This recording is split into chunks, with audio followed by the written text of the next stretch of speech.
Viewer, this is the morning scoop.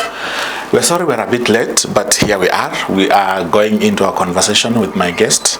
Madim is here in studio with us. We're going to have a decent conversation around matters CBET, TVET, vocational training institutions, VTIs, and challenges that they have, and a few other things that are contained in today's conversation.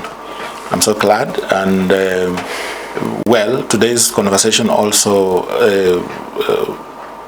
will touch a little more on how you view the institutions, because initially we will look at it as an institution for failures, but of late we've actually learned that it's an institution for those bright guys who want to do things happen, who don't want to be employed, who wants to employ others, you know. So that's the conversation we'll be having today. And as usual, West TV is on our social media platforms. X at West TV_Kenya. We are on TikTok. You can also find us on Instagram, or on Facebook. We're streaming live on YouTube. Please leave a comment, send a conversation with us, share into this conversation with us as we continue. On behalf of the director of the shop, Kelvin Kibet, my name is CKS. You're so welcome. Madim, good morning. Good morning. Yes. Yes. How is Kisiwa? Kisiwa, we're doing fine. Yes. Moving on with empowering the young Kenyans. Okay. With the skills that they need. Nowadays, it's a national polytechnic. Yeah, by the grace of God, we were awarded that by virtue of the President's declaration. Mm-hmm. So today we are a national polytechnic. Okay. Yes. That's nice. This is West TV. Welcome on the show. Mm-hmm. I just want you to tell the viewers your name. Yeah. Thank you, my brother Kitui. My name is WAMALWA EMMANUEL, the principal Kisiwa National Polytechnic. And I'm glad to be hosted by West Media, West TV, and I'm hoping that it's going to be an interactive and educative session for the listeners and those viewers. Thank you. Yeah. Usually we begin with a proverb. The proverb today is, the only limit to our realization of tomorrow will be our doubts today. Mm-hmm. The only limit to our realization of tomorrow will be our doubts today. Mm-hmm. Tell us, what does it mean? That is, if I may start by citing the Bible. Okay. The Bible talks about not being doubtful in the book of Hebrews. It talks about not being doubtful, because doubt gives birth to losses. Mm-hmm. As in, if you doubt is the enemy of faith. Mm-hmm. So when you doubt, your faith suffers, and therefore it interferes with your hope. So therefore you cannot manage to even work hard, because you are in doubt of what you need to achieve. Aha. So you are not shaping your tomorrow because you are full of doubt. You're not sure. Doubt casts a cloud of fear, disillusion on your aspirations, and therefore you cannot be able to view tomorrow in terms of success, because whatever you're targeting, you're in doubt of achieving it, so you can't manage. Whoa, you can't marshal enough energy to get what you want. Yes. Okay, I'm lawyer now. Yes. Let's begin with the first question. Mm-hmm. As the head, National Polytechnics, the head is called what? A principal. A principal. Yeah. Just like we have titles. We have chief principal. Yes. We have senior principal. Yes. Yeah. So what are you? I am a senior principal. Senior principal. Okay, let's give him the right. Senior principal WAMALWA. Yes. Kisiwa is a leading institution. It's now a national polytechnic. Okay. Now, using that, I want you to paint to the viewer the picture or the image of TVET institutions in Kenya using KISIWA? I paint the picture of TVET institutions. Yes. Currently in Kenya we have 238 TVET institutions with 28 national polytechnics, where KISIWA falls. As it is, we have TVCs, which call technical and vocational colleges. These ones are about 200 of them. And these TVCs are the ones that came into operation with the incoming of the Jubilee government in 2013. Yes. So in 2015, thereabout, we started a first batch of 60 TVCs, technical vocational colleges. And then in 2016, another batch of 70 TVCs, which have now grown beyond the 200 mark. Which to credit of which we give the Jubilee government and the current government of His Excellency President William Ruto. The national polytechnics, the difference between national polytechnics and TVCs, maybe before I go there, previously we used to have colleges called TTIs, Technical Training Institutes. KISIWA was one of them. Matili was one of them in Bungoma County. Then Masakasa was one of them in Bungoma County. Sangalo was one of them. Sangalo was Institute of Science and Technology, which was started by the community. So that was the difference. Yeah, but these others were the former technical high schools. Yeah, but Matili.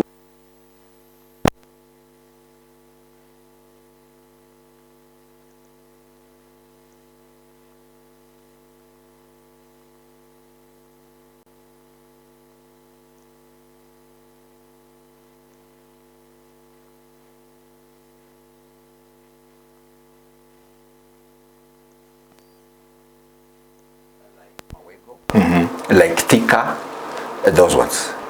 Yes. So even Kitale. Even Kitale. Yes. You're right. Yeah. So currently they are the TVCs and the TTIs are all categorized the same.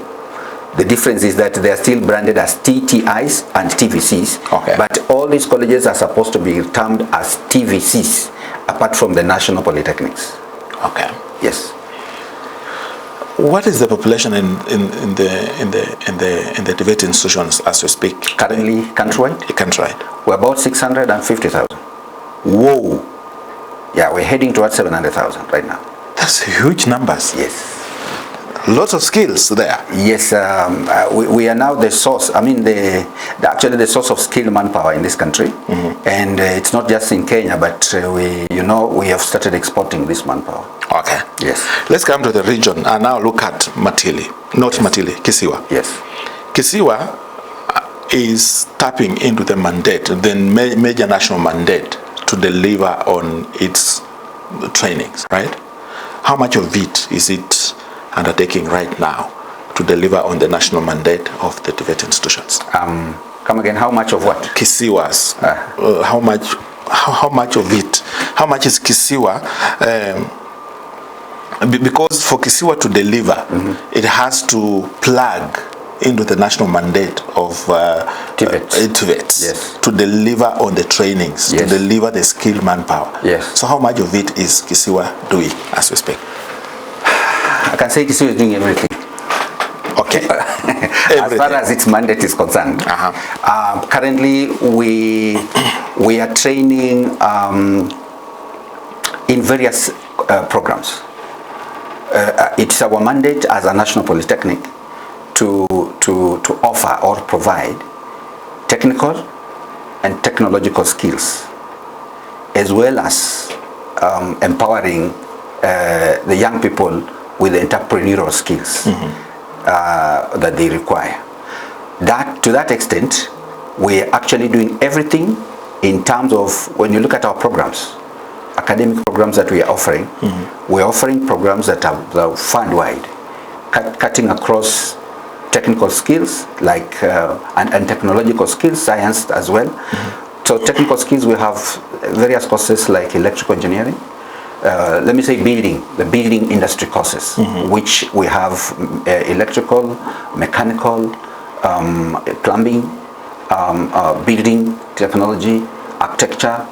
We have all that on offer in our institution. Yes. Besides other courses like automotive engineering, that is also technical. We have agriculture, and maybe you are aware that KISIWA has had its students taken over competitively though to in Western countries like UK and Australia, where they are actually doing well in agriculture.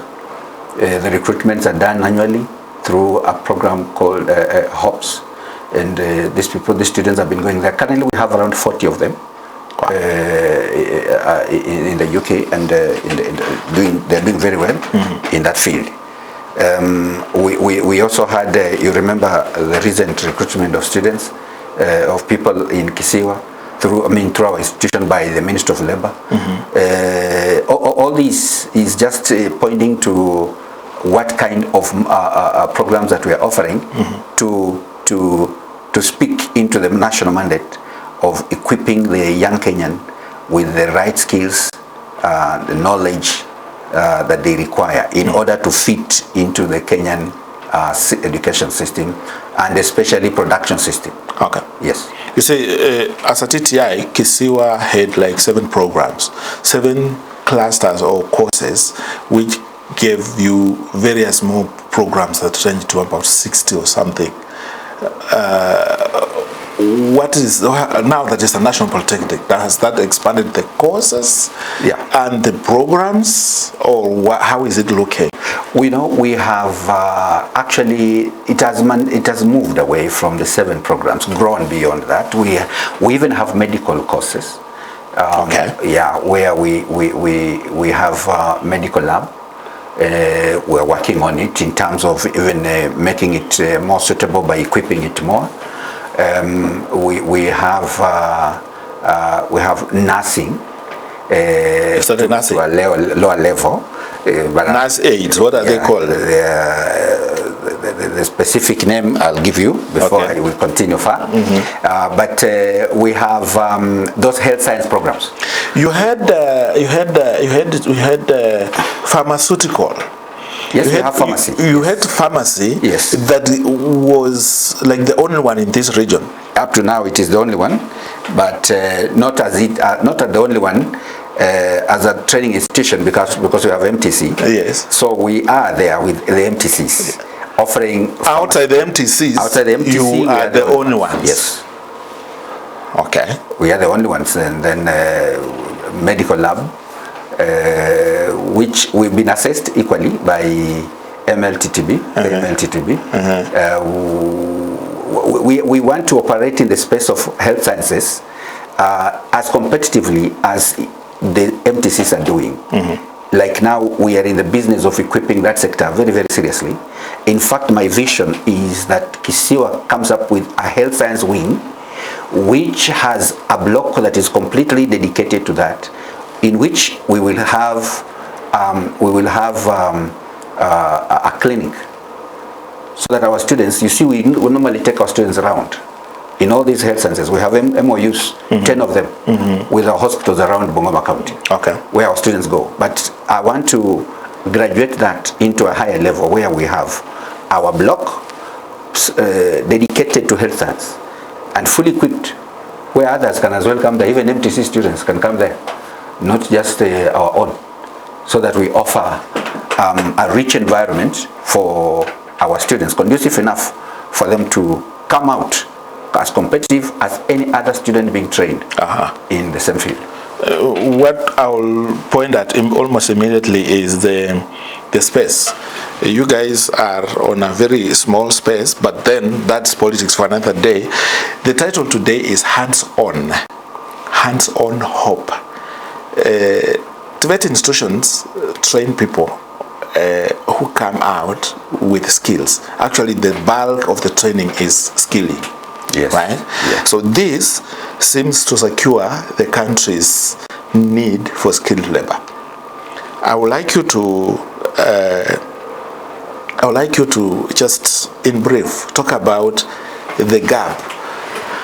You guys are coming in to fill the gap of skilled workforce for the country. What sectors are more taken care of, and what sectors will still have gaps, and what is TVET institutions going to do to fill the gap? Yes. Actually, as it is today, TVET has been changing. There is a lot of dynamism in terms of curriculum enrichment in the TVET sector, and that is all being done to inform the demand from the market in order for the products from the TVET institutions to be equally competitive and meet the dynamic demand that is also informed by technological changes that are equally very dynamic.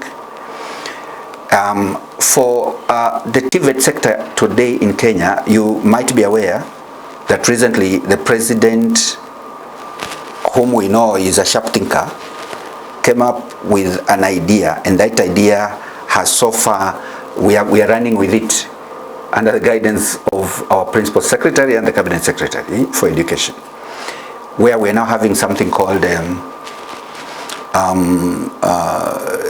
it's a curriculum where we have it's a modularized curriculum where we have micro competencies.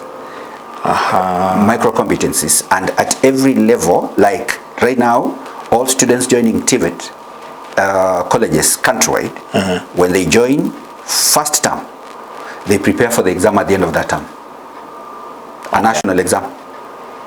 Okay.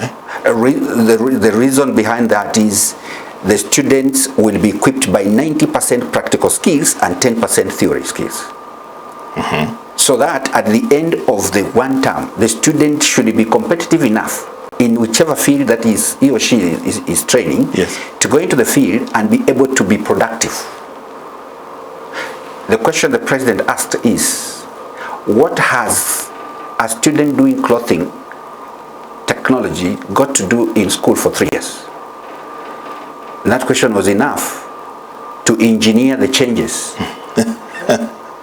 By the way, he was asking for all of us. That is true. Because you'll find a student go to some veranda somewhere, sits there, and within 3 months, this fellow can be able to make a trouser. Yes. Or do something else, which we used to take a year or two to equip the same student with similar skills. So now we are saying 3 months, the student should be subjected to an exam and be given a competence certificate. So it's up to the student, smart ones. Yes. It's up to, a smart student doesn't have to stay in school for the whole year. No. Now, in this case, all students joining TVET, whether you got an A or you got a D, you'll enter at level 3. Okay. Unless there are certain programs which you can enter at level 5 or even 6. But majorly, they will all enter at level 3. So that if you enter at level 3 after one term, you go to what we call mentorship. Okay. You go out into the field for mentorship for one term. Then come back. That mentorship is what? The mentorship is something similar to attachment. Attachment. But it's now not attachment because they're just being mentored just into the field, into the career direction that you're taking. So you come back and then do now level 4, which equally has 90% practical and 10% theory. So for another 2 terms. So after that, again, another mentorship program. But at the end of the 2 terms, the student will now be doing module 3. Module 3 at the end of at the end of the 2 terms. So the whole program that is modularized has 9 modules, and these 9 modules end at level 6. So at level 6, this student is now when you say in future, when you say at the end of when this program is complete, when this curriculum a student walks through it to the end, at level 6 the student can say, what's your level in an interview, and he will say, I'm level 6 modularized curriculum. And of course that he will not have to say that, because it will be clear on the documents. So at level 6, yes, the student, anybody hearing level 6 in future will know that this student went through level 3, went through level 4, level 5, level 6. Today, a student can leave Form 4 and join activity institution at level 6. Ajui chenye kilifanyika level 3. So he's not competent enough. He may compared to this one who is modularized. The one who has been doing NEC, which we are now facing out. By end of next year, there will be no NEC programs in TVET colleges in Kenya. What are we replacing it with? With the modularized curriculum, which is a CBET program, competence-based education and training. So that is the approach to fill the skills gap the industry is facing in the country. Exactly. And by so doing, when do we see the real outcome of this modularized? After 2026? Yeah, after. Or it's taking place as we speak? No. Currently, we've just started. However, there is a program which is under TVET SIDAC, which is running, and I think we should be able to be seeing some of those results, products coming out in the next, maybe some of them are already out in the field, but competitively speaking, or authoritatively speaking, the modularized group, we expect to see those products from end of July next year. Okay. That is from August going forward next year. My other issue on that same line is these skilled boys and girls in that closed environment called KISIWA. Yes. They're being wasted. You need to talk to a genius like me for them to create an industry where they generate income, number one for themselves, and number two for the institution. But P of that question is, do we have apprentice kind of arrangement with the industry for these learners?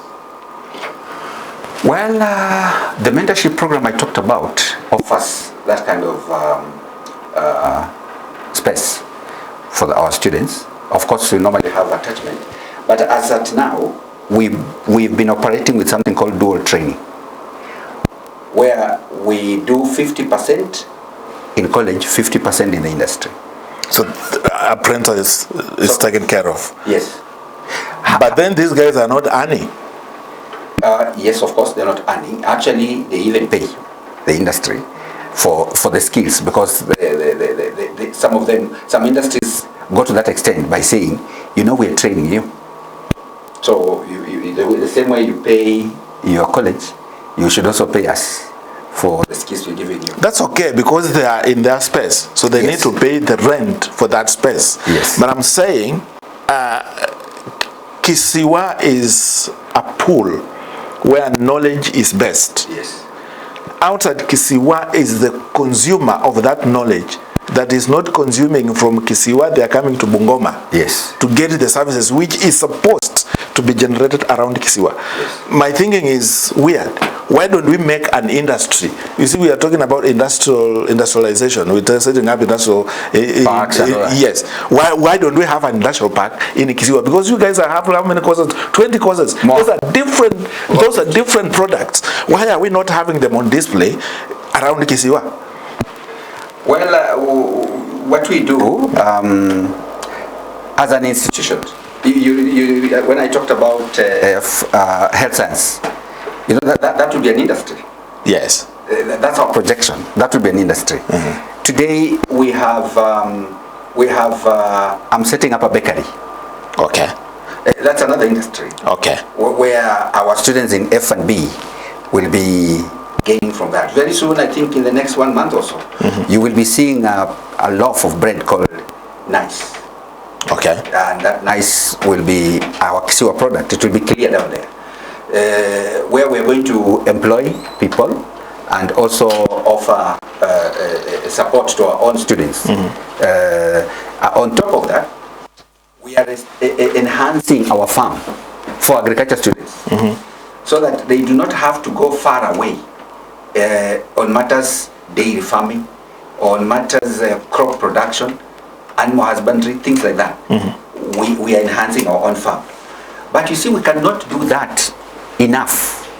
That means we have to partner with the private sector. And to that extent, we are busy on that area. Okay. Establishing those partnerships with the private sector, because as KISIWA, we are very good in electrical engineering. We even have equipment. And we now say, private sector, why don't you come and utilize this so that you gain from this, as our students are also gaining from your skills. That's okay. Now, we are thinking on the same line, only that it is domiciled within the walls of KISIWA. Why don't we put it outside? So that it is a factory that I can be able to drive in and order wires or some boxes, whether they call light boxes. Yes. Yes, and then they're done. You see, you guys got the fabrication department. They fabricate windows and steel products. Yes. And we need them here. Yes. In this office, we need chairs. Or is that not something we can talk about? We can. We can. I have recently we are trying to be in partnership with another college here, private college called German Language Training College, somewhere here. Of course, they made some order even of chairs or upholstery chairs from our institution, which we did and give them at a fee. To that extent, we have a plan also to set up a center here in town. I don't know, maybe I'm opening up my ideas. It's good. It's good so that we interrogate them. We have a plan to set up a center here in town for our beauty students. Okay. Yeah. And it will not be serving KISIWA students only. It's serving the market. Serving the market. That will be coming up. The current hitch is only the funding.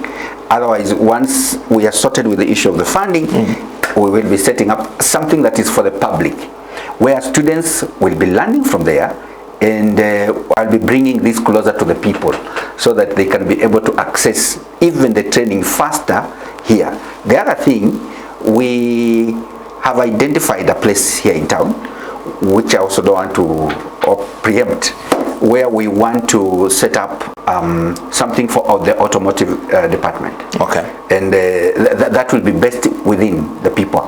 Now, not in KISIWA. Yes. I am sure that you are aware that we have a town campus in Chwele. Yes, I know. Which is serving people who might be part-timers, working in government, and they want to upgrade in terms of their skills and knowledge. So that is serving people beyond the normal working hours. That can as well become an industry that we talk about. Well, you just mentioned the word funding, but then we see that is a persistent issue. When we talk about debate institutions, just like generally tertiary training in Kenya, funding is an issue. Yes. Until the government had to change the funding model. Yes. Okay. Yes. How are institutions coping as we speak?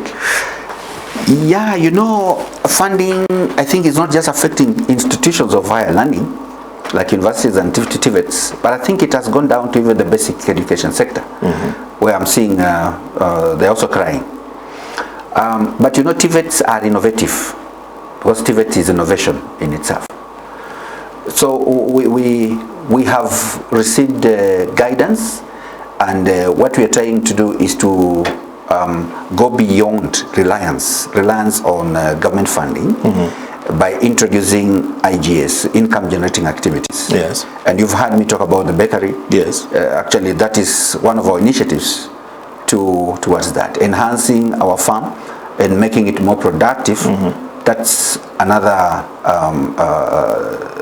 strategy that we are employing towards the same. Everybody in Kenya currently in the TVET sector are being encouraged to go that direction.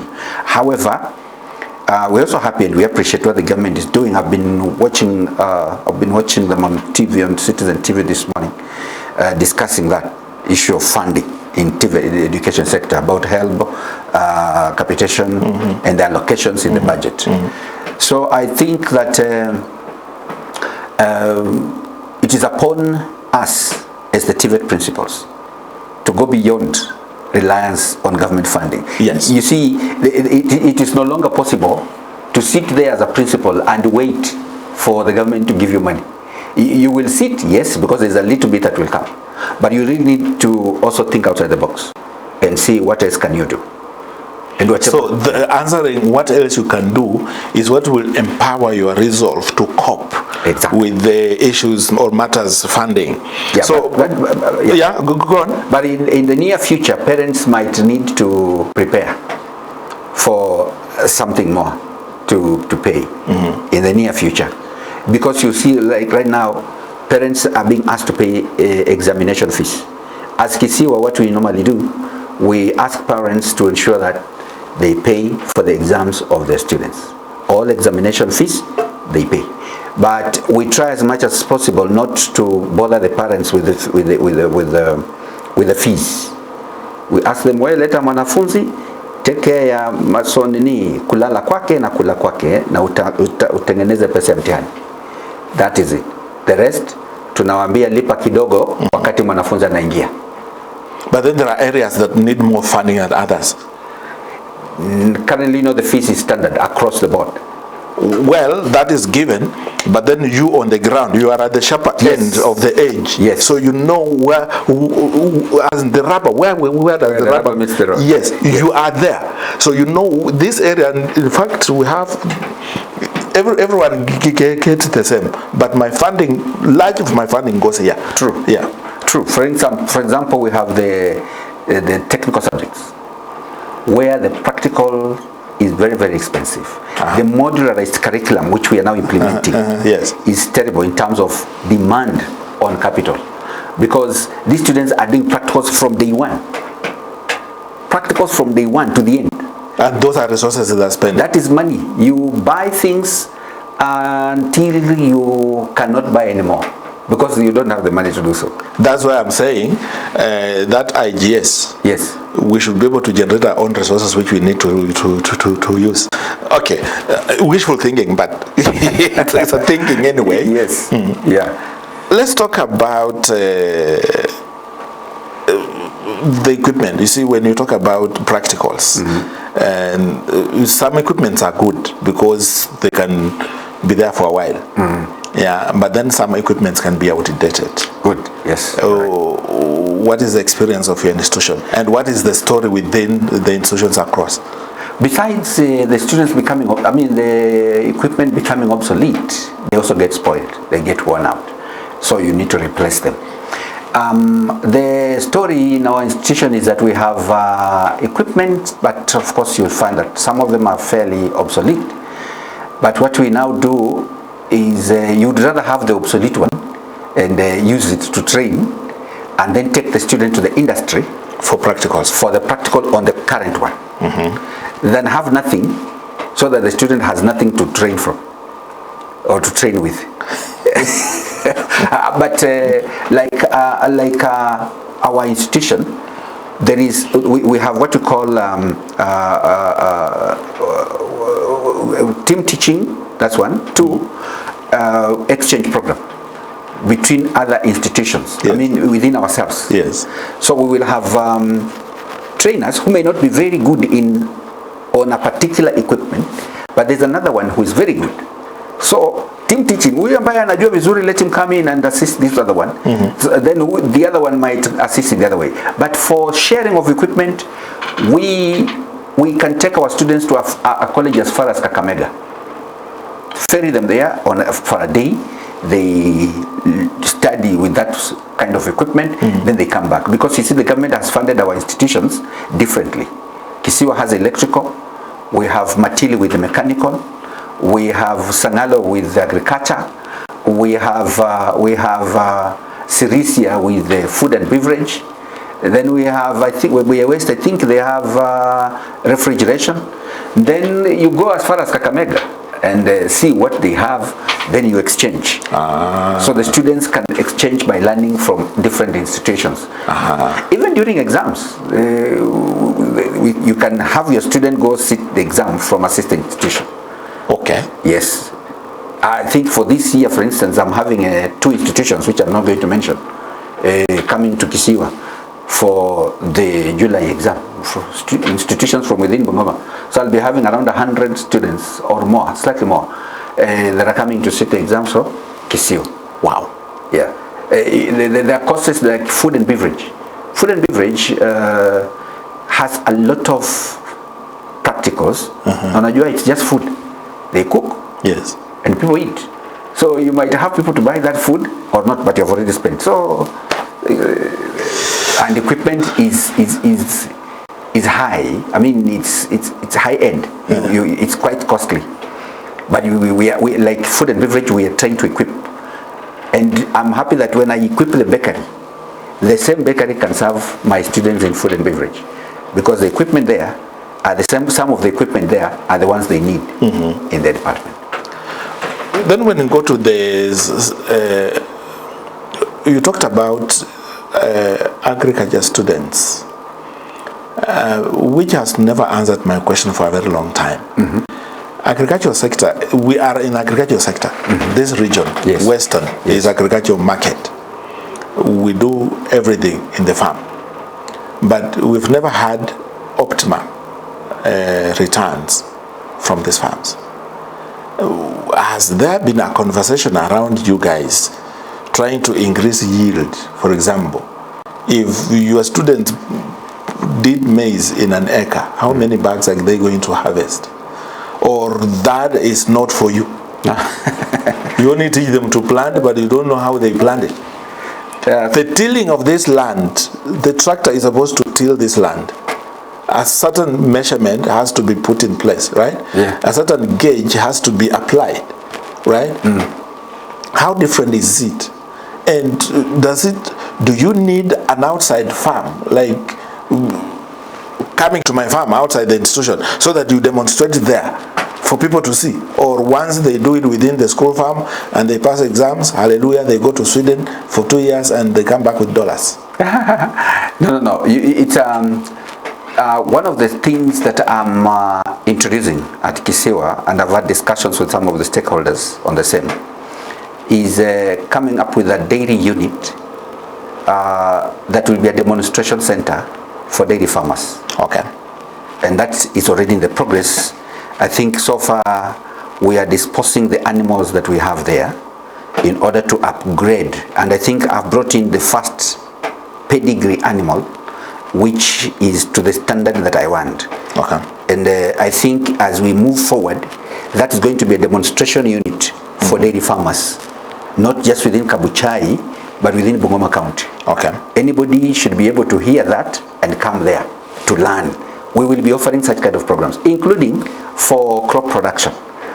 Yeah, for crop because that's just animal. Yes. Yeah, but you saw in animals again, we do not just talk about dairy.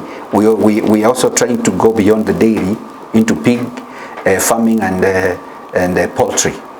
Yeah. So when we come to crop production, that is one area where KISIWA has a limitation a little bit, but we have a small piece of land which we want to start with in terms of working on crop production and, Yes. and all that is required to do production of crops in a manner that is standard and that will be economically viable for our students and our farmers. You see, those days there used to be extension officers Yes. in this country, and they were remunerated by the government. But I think they are no longer there. But I think in the near future, that is something that can easily come back, but not necessarily being hired by the government, but even somebody good enough doing it and then becoming an example to others to come and learn from him. Because what's happening today is that good farmers are attracting people going to learn from them in their farms, and they charge them. Yes. So that is the kind of strategy that and direction that we want to take our institution. You see, most institutions I've walked around, at least they have 1 or 2 ng'ombe, sometimes 10 for milk. Yes. And they're also a training tool for the institutions, for the sector. Yes. Okay. Yeah. I've liked what you guys do in that area.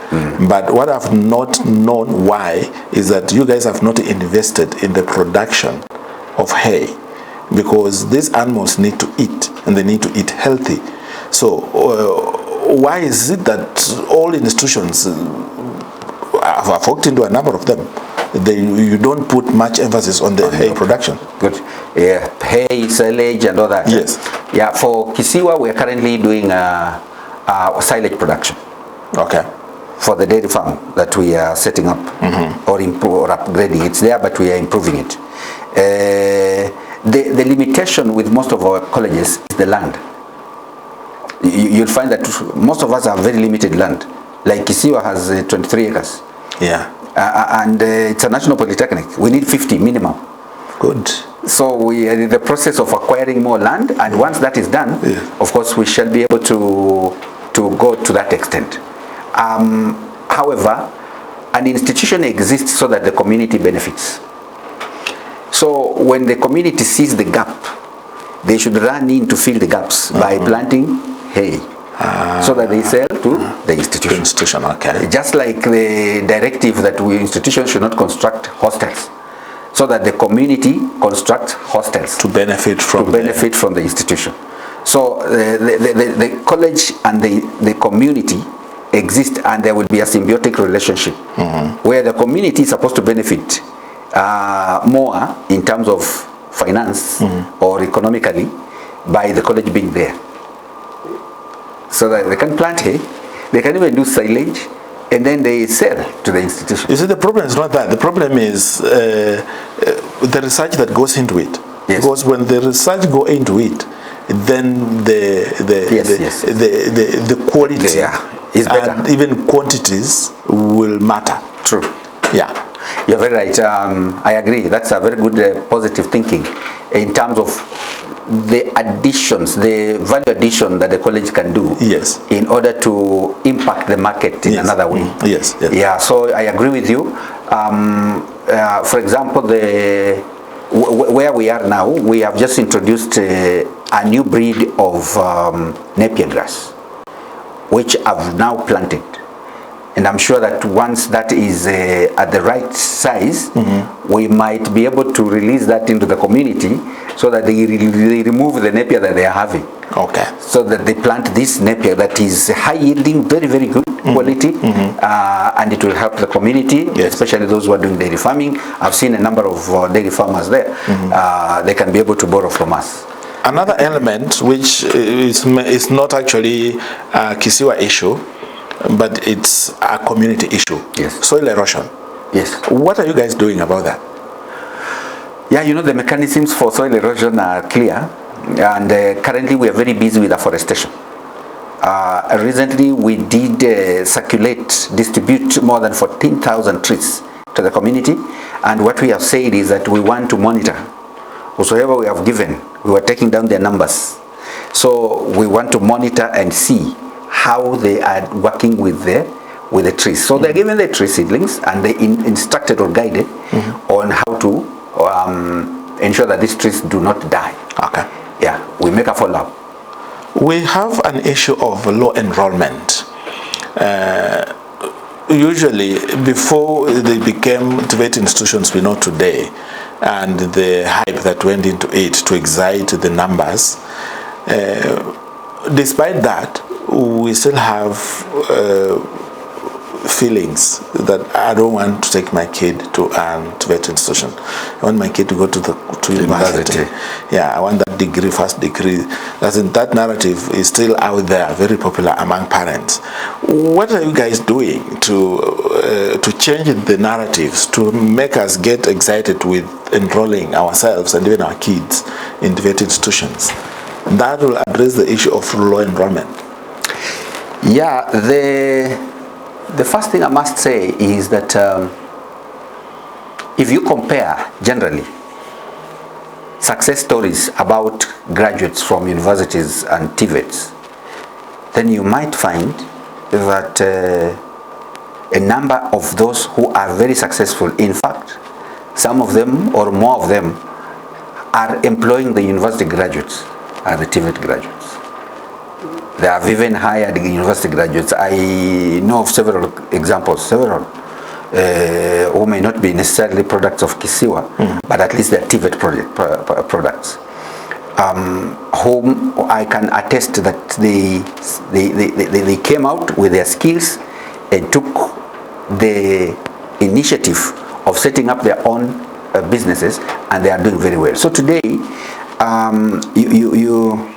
you may be able to agree with me that TVET is looked down upon as a traditional way of thinking, which stems back to the days of our forefathers, when this TVET, I think, was looked down upon by those who started it. And later on, they decided that Kenya now, and I think Africa, they thought that university will lead you to a white-collar job. And then this idea was planted in the young people who were us and our fathers those days, that university is the way to go. And they believed that the white-collar job was the only good job and nothing else. So that anybody who would go to a TVET college would be seen as a failure. And indeed, those who used to go to TVET colleges were those who got in the old system, I think, Form 4, that was Division 4, isn't it? Yes. I think that was the one they used to call Z. Well, we had Division 3s and Division, those failures. Exactly. And then, I wanted to add that, or agree with me, that tablet was put there by colonialists. Correct. Because they wanted to train clerks to come and take over clerical jobs. Yes. And the best training ground was universities. Correct. Yes. And the university graduates were the ones who were getting the best jobs. And everybody wanted the best jobs. Nobody wanted these low jobs. But you see, the narrative has changed. Today, TVET colleges are not just producing people who are making more money, because it's no longer about the job. It's about income. It's about the income. What is going into my pocket? So what are you coming to tell me? You are a manager or even a principal like myself. You are earning maybe 100,000 or even 200,000, maybe. And there is a young graduate whom you graduated recently, and the fellow is making on a daily rate basis 100,000. He actually is making your money, your salary, in a day or a week. So what are you going to tell the student? I mean, so what about your job? What about your class in terms of your studies? Parents just need to know one thing. And even high school trade teachers. Actually, the biggest problem we're having is the principals and my colleague teachers in high schools and even the primary schools. Because in primary, Mwalimu goes to class and teaches the children and tells them how they must study, go to high school, pass and go to university. But it is CBET, the same CBET is now the CBC in primary. CBC has brought CBET to the schools. Actually, CBET started before CBC. Okay. We were ahead of CBC. We had started CBET, then CBC came in. Yes. So what is happening now is that the primary school colleagues and secondary school colleagues, my urgent request to them is, let them not continue emphasizing university education to students. They attach, I think, 1,000 or I don't know, 2,000 for every A scored, so that the student must go to university. I don't refuse. Let them not emphasize that an A student must go to university.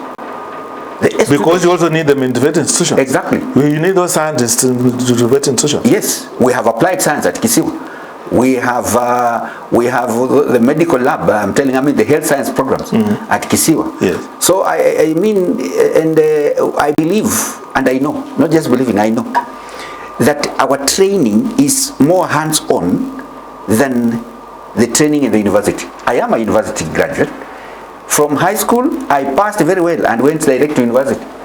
At the university, what did I go do? I went to undertake a course called automotive engineering. When I graduated, I went into the field and I discovered I know very little. Okay. So what did I do? I went to the industry for 6 months by self-sponsor to gain the practical skills in automotive engineering to enable me go back to school and teach practicals confidently. Otherwise, you appear before students to make stories instead of... And they are brighter than you. They know more than... Some of them have come from industry before they join your institution. So they know more than you. They came from the industry to come and gain papers, and they find you who have no idea about it. Okay. Now, this issue of industry, you see, I'm seeing various stakeholders here. Industry is the biggest stakeholder. The government is another. Parents are other people here. Then we have the education sector as the biggest stakeholder. Do we have a conversation around these people on how to train? For example, training on demand, or we just train, then let them go out there?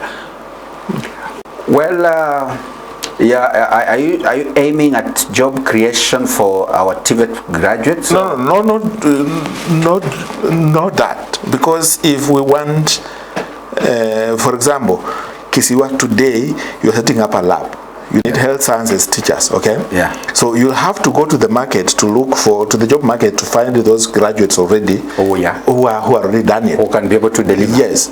But then, as a nation, we have sectors that are in demand of specific services, but there's no skills. Mm-hmm. So are you saying the biggest skill requirement is automotive engineering? Yes. So we want out of the 600,000 we have in TVET institutions, we want 300,000 to go into automotive engineering. Is it something that can work like that, or you train them, you send them to the market to find jobs? Yeah. Well, you see, currently in Kenya, we have jobs that are not in the formal sector, but in the informal sector. Okay. And I think even more of what the president says is not necessarily about the formal jobs, but the informal jobs. Okay. Which a space which has not been fully utilized. What we need is just some sharp brains. After graduating, they come out and be able to create those jobs. Okay. We have a conversation, tripartite, and also maybe when you bring in the education sector, so that the 4 teams are now working together, where the industry and the institutions and even the private sector, including the NGOs, are working together. One, to develop the curriculum. The current curriculum that we are now implementing wasn't developed at an institutional level. The industry was brought on board. Okay. So that the industry told us, these are the kind of gaps that we have. Okay. Skills gap. Can we fill this? That goes into the curriculum. Okay. Then from there, it informed the curriculum direction. And that's where we are now. Especially you look at the issue of modularized curriculum. This is actually getting out of the interaction, tripartite interaction of those 3 arms. Yes. And that, we agreed, will be the way forward. That there will be no curriculum change without including these groups together, bringing them together to discuss on how to move forward. There's a very interesting question I'm getting from the viewer. I think it will be the last one. Let me ask you what I have, then I ask you what the viewer is asking. Yes. RPL. Yes. Tell us something about RPL. Nice. The RPL is another initiative by the government to help people who are very skilled out there, doing very well in their fields as mechanics, as carpenters, as masons, all those guys, electrical engineers or technicians for that matter, but they have no papers. Some of these guys could be used, can be of great help to the government. They can be of great help to the national government. But there's no way he can go to an office and say, hey, come on, I'm skilled in this and that, without any paper. Now, what the government has done is to create a way through which these fellows can be able to be recognized. Their skills can be recognized. Yes. And that's why we're now calling it recognition of learning that was not formal. Maybe it was apprenticeship sort of learning. But they gained the skill and they are so good. So what we are doing in RPL is we don't call you to class, but we will ask you to record your videos. Okay. About what you're doing. Very nice thing you're doing. Do it from scratch to the end. Then give us the video. We'll examine you using your own videos. And then we shall qualify you based on a clear criteria that is already established.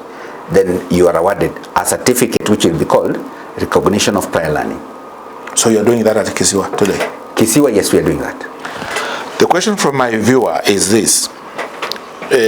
When you talked about women or hairstyles, whatever it is, beauty, whatever, yes, you left out dressmaking. Yes. It's called something very nice nowadays. What do you call it? Fashion. Fashion design. Fashion design. Now, all contemporary wisdom demands that a fashion is designed by a designer.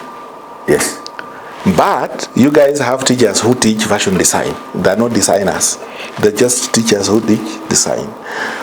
Who is training designers who can take these designs to the market?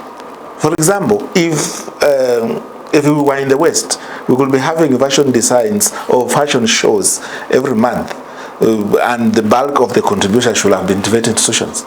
But we don't see that here, because you guys are a teacher who went to class to teach dressmaking or that tailoring thing, putting a needle into a thread or a thread into a needle, and you come up with something.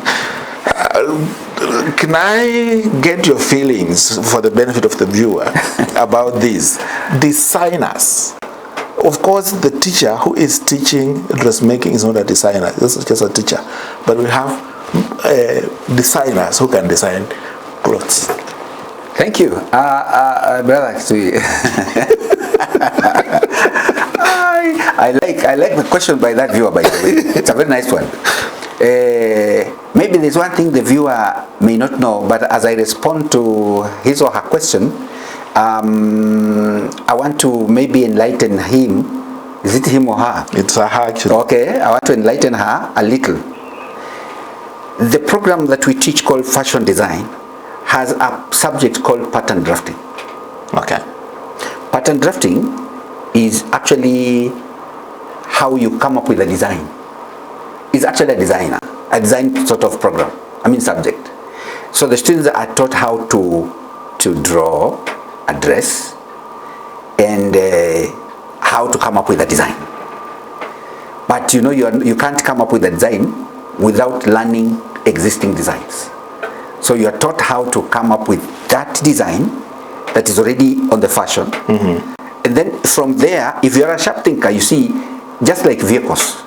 Today, I'm an automotive engineer, so when you hear me deviate a little bit to vehicles, you see today we have Mazda. And Mazda have come in with so many designs of vehicles to compete Toyota. Somebody must have sat down to think and say, come on, why don't we come up with some different designs that will attract the market? Yes. Never mind that the Mazda CX-5 has its own troubles that people don't know, but it has them. But the design makes them go for it. Okay. Even the vehicle, the clothes. The people will go for new clothes which are of a certain design.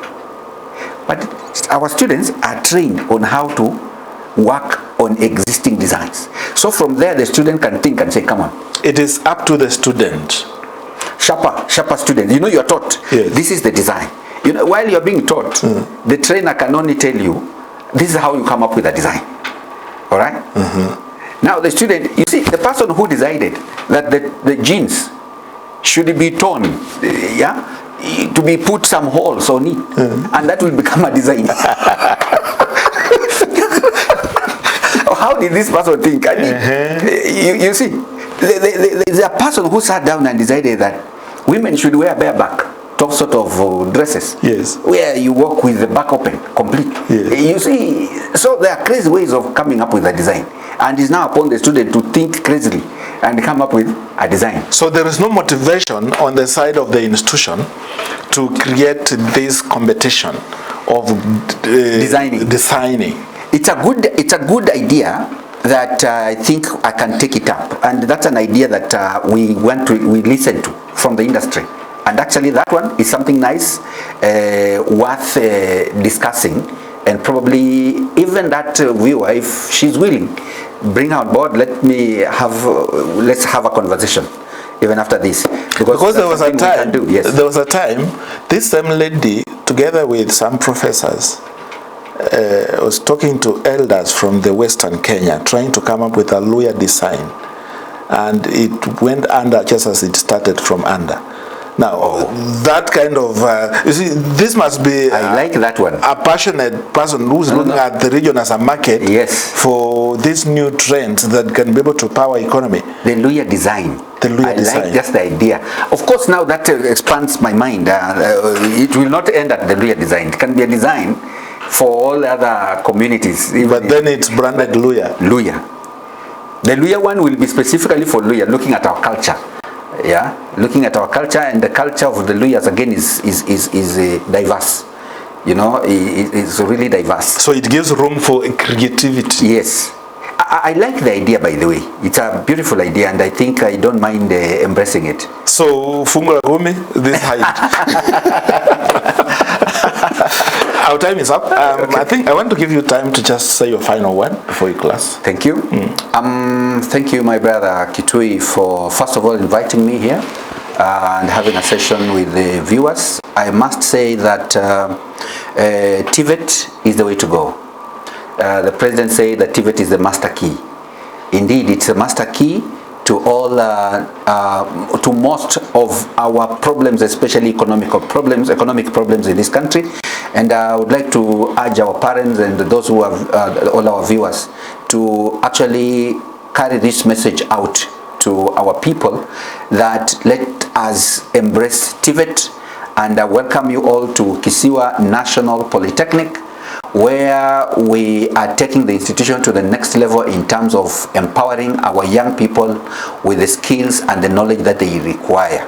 I always say that when you bring your student to KISIWA, your child to KISIWA, do not fear that we shall send them away, because we always allow you to come and discuss with us, and we shall be able to enable you and your child, allow your child to continue with their studies without much interference. Any other time, you can reach us through our email address, which is info@kisiwatech.ac.ke, and when you do that, we shall be able to reach out to you and have a conversation pertaining to all your interests that you may have. You can also visit our website at www.kisiwatech.ac.ke. You can be able to see our programs. They're all there, and we feel free to contact us for further inquiries. Thank you so much. Without much ado, I want to allow the director of the program to continue with the rest of the programming. Thank you so much, Mr. Handsome Guy. His name is Kevin Kibet, and the entire management of West Media. Until next week, Tuesday, my name is CKS. Thank you.